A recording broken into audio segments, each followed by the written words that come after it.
नमस्कार मित्रांनो, महाराष्ट्रातील नागरिकांसाठी आणि विशेषतः शेतकरी बांधवांसाठी अत्यंत महत्त्वाची हवामानाची माहिती समोर आली आहे. राज्यात पुन्हा एकदा मान्सून सक्रिय झाला असून अनेक भागामध्ये जोरदार ते अतिमुसळधार पावसाचा इशारा देण्यात आला आहे. भारतीय हवामान विभागाच्या ताज्या अंदाजानुसार पुढील 24 ते 48 तासातील राज्यातील अनेक जिल्ह्यांसाठी अत्यंत महत्त्वाचे ठरणार आहेत. हवामान विभागाने दिलेल्या माहितीनुसार राज्यातील काही भागात ताशी 60 ते 70 किलोमीटर वेगाने वारे वाहण्याची शक्यता आहे. या वेगवान वाऱ्यासोबत मुसळधार पाऊस आणि काही ठिकाणी विजांच्या कडकडाटाचीही शक्यता व्यक्त करण्यात आली आहे. त्यामुळे नागरिकांनी आवश्यक ती खबरदारी घेण्याचं आवाहन करण्यात आलं.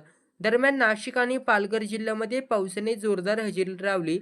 अनेक ठिकाणी रस्त्यावर पाणी साचले असून वाहतुकीवर परिणाम झाला आहे. तर काही भागामध्ये पाणी शिरल्याच्या देखील घटना समोर आल्या.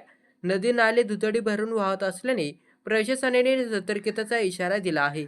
याशिवाय पुणे, मुंबई, ठाणे, रायगड, सिंधुदुर्ग, रत्नागिरी तसेच कोकण पट्ट्यातील अनेक भागात मुसळधार पावसाची शक्यता वर्तवण्यात आली.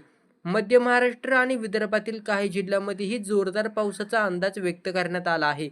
हवामानातील या बदलामुळे नागरिकांनी अनावश्यक प्रवास टाळावा असे आवाहन करण्यात आले आहे.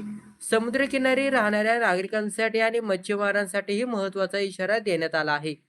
समुद्र खवळलेला राहण्याची शक्यता वर्तवण्यात असल्याने पुढील काही दिवस समुद्रात न जाण्याचा इशारा देण्यात आलेला आहे. ताशी 70 किलोमीटर वेगाने वाहणाऱ्या वाऱ्यांमुळे झाडांच्या फांद्या तुटणे, वीज वाहनांचे नुकसान होणे आणि वीज पुरवठा खंडित होण्याच्या घटनाही घडू शकतात.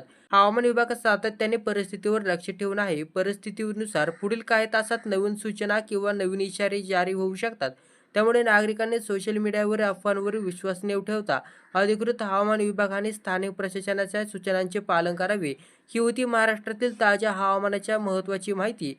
पुढील हवामान अपडेट, शेतकरी बातम्या आणि राज्यातील महत्त्वाच्या घडामोडींसाठी आपल्या चॅनलला सबस्क्राईब करा.